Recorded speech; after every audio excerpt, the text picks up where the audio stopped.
What's up, guys? Welcome back to the channel. Loki has dropped in the arena as of yesterday. Today is Friday, so yeah, yesterday afternoon, as the basic champ. And I wanted to cover some of his abilities and some of his prestige, what I think the cutoff is going to be for him, and whether or not, you should be grinding for him. Again, everybody's situation is different, so my opinion on him may be completely different from you, just because of your situation, but here are my thoughts. I wanted to run through his profile real quick. I remember when he first came out, there was a lot of hype surrounding him. I saw him a lot in Alliance Wars. I think people thought his ability to steal buffs was going to be a lot stronger than it actually turned out to be. I have mine in a 3-star version. He is awakened once because of a 6-stone, but his passive is kind of unique. Doctor Strange, he gains power even without hitting anything. And Loki, for his first bar of power until he fills it up, is very similar to that when he is awakened. It takes 15 seconds. It'll fill up even if you're not hitting your opponent. But the reason that it's kind of clunky is the buffs that you steal, from his special one. It's generally just very generic buffs like a Fury, armor up, a regen, some crit, crit damage, crit rate. Those things he can steal. But the more unique buffs that you get from characters that are coming out, like Phoenix has got some unique buffs, Karnak with his True Strike, Gambit's got some resistance. These type of things you cannot steal, and that was really kind of a detriment to Loki that I think a lot of people thought they were going to take advantage of. The other thing that makes him kind of odd to play with is he's built around his special 3, which puts a curse on the opponent. And when it puts the curse on the opponent, it only lasts 5.6 seconds. But there's a lot of benefits that come while that curse is active. During his basic attacks, he has a 17.5% chance to stun. And then if you can hit him with a heavy attack while they're under curse, it will reset the curse. But the problem, like I mentioned, is the curse is only basically 5.5 seconds. I mean, yes, you're stealing all the buffs, and yes, you have a chance to stun. But in 5.5 seconds, you may hit the opponent like twice, maybe 2-3 times, if that. So it's very odd. You spend all this time working up to your S3. It does very little damage. The curse is gone in an instant, and more than likely, you have not been able to stun or reapply the curse. So it's just a very kind of strange gameplay. I understand what they were going for, and maybe that the curse lasts longer at higher levels, but it's ineffective when he's at a lower level. On top of that, he's just a very I don't want to say basic character, but his base stats are very low. His base health, his base attack power, his base crit rate, all of that is really, really low. So if you're not able to steal a lot of Fury buffs, get a lot of regen buffs stole from the opponent, he's just not very useful. Now, having said all that, I want to switch over now to some of these charts here and show you the reason that you may, in fact, even though all those negatives that I've given to you, let me show you the reason why you probably should be looking to add him to your roster. So this is a Marvel, over on Marvel Trucos page, and this is showing the list of highest prestige characters.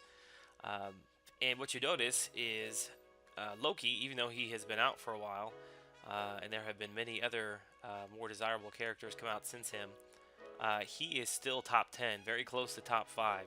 You see him there at 7. And because of that, I feel like the cutoff is going to be fairly high, higher than you would expect. There's two very different aspects to the game as far as characters. You have characters that are very useful in a lot of situations for Alliance Wars, defense, offense, Alliance quests. And then you have characters that you have just to increase your prestige. Which is going to help your alliance overall, especially towards endgame if you're working that way. He reminds me very much of Rocket Raccoon back in the day, which I think Rocket is down. He's down at 21. Rocket had very, very few actual useful things that you could do with him in the game, but everybody wanted him because of his very, very high prestige. And I think Loki, if you're in the game for the long haul, because of his prestige still being so high, I really think you should look at taking him up. Now, over on the arena cutoff history, the reason why I say I think it's going to be a little higher than you might think is I hear a lot of people saying, 3.5, 4, maybe a little over 4. I think it's going to be similar to the Civil Warrior basic cutoff, which in the first week of that was the beginning of January. It was 5.2, which that one sticks out of my mind because I missed the cutoff. I thought for sure 5 million was safe, and I missed it. And if you go back here, he's a fairly high, where is he at? He's at 20. He's a fairly high prestige character, but he is nowhere near as high as Loki. So that cutoff of 5.2, I expect it to be higher than that. I think probably somewhere around 5.4, 5.5 is where you're going to expect him to be at. You'll notice there was a significant drop from the first arena to the second arena for Civil Warrior. I suspect that Loki will probably do the same. So what I would suggest doing is, if you're on the fence, maybe see where the cutoff is at. If it is a little bit lower than you expect, then the second arena is probably the one you want to go for, because I do expect it to come down.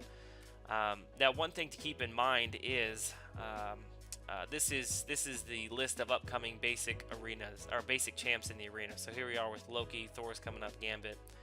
If you look just down the road a little bit here, so down into, what is this, May 18th, Mordo is coming out.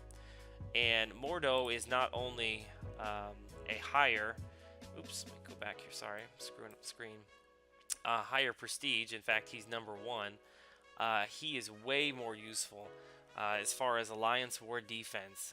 He is a great character to put on defense because of the ability that you can parry and stun him, and his what am I trying to say? His power regen. Thank you. I totally lost the wording there. But his power regen's much quicker. He's a huge pain on Alliance War defense. So, in the long run, I would pick up Loki. I think that the Mordo, I think his cutoff is going to be over 7 million. I guess all I'm trying to say is, if you do end up picking Loki, and you don't need to take him up to 550 right away, you might want to hang on to those Mystic Catalysts. If you've got 3 of them, you may want to wait for Mordo. If you don't think you can get to that 7 million cutoff, which I think is probably where it's going to be close to, then you're probably safe to spend him on Loki. He's a good character for prestige. Anyway, that's my thoughts, my opinions on Loki, his usefulness, where the cutoff's going to be. I guess we will see here in a couple days how close my predictions were. If you have any questions, comments, would love to hear from you. Hit me up on Twitter. I'm always available there to help you guys out as well. Thanks for stopping by. Have a great day.